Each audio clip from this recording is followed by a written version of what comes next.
Bonjour mesdames, bienvenue aux méditations quotidiennes au féminin. Aujourd'hui, dans l'attente, deuxième partie. Hébreux 10, 37 affirme ceci. Car encore un peu, et celui qui doit venir viendra. Il ne tardera pas. Des surprises attendaient cet homme qui recommençait sa vie à zéro.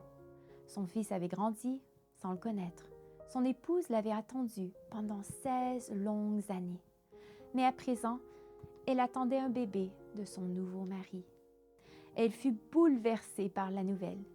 Elle n'osa pas aller voir cet homme qu'elle avait tant attendu.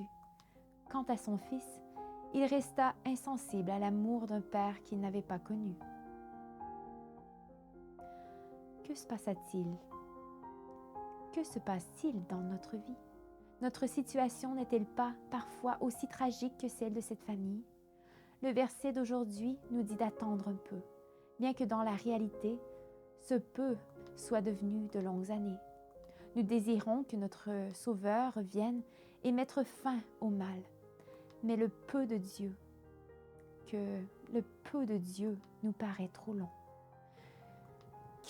Que servit-il à cette femme d'attendre son mari pendant 16 ans si elle n'était pas là à l'attendre quand il reprit connaissance?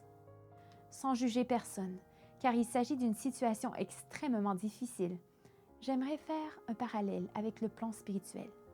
La question est évidente. À quoi sert d'attendre Jésus si longtemps en nous privant des plaisirs du monde si nous ne sommes pas prêtes pour le recevoir? Y a-t-il longtemps que tu es dans l'Église et que tu espères ton Sauveur? Si tu es encore jeune, as-tu envie de jouir de la vie? Crois-tu qu'il s'en faut encore de beaucoup pour que le peu de Dieu arrive à sa fin? Le Christ pose son regard sur toi. Aujourd'hui, il te dit qu'il veut entrer dans ta vie. Cet homme ne fut reçu ni par sa femme, ni par son fils, comme il l'espérait. Il avait refait leur vie loin de lui. Le Christ aussi vient à toi, parce qu'il veut partager ta vie. Lui diras-tu que tu as d'autres engagements ou laisseras-tu tout pour être avec lui? Très bientôt, Jésus apparaîtra à nos yeux. Pour certaines d'entre nous, ce sera si troublant que nous ne voudrons pas voir son visage. Mais pour d'autres, ce sera la victoire de notre vie.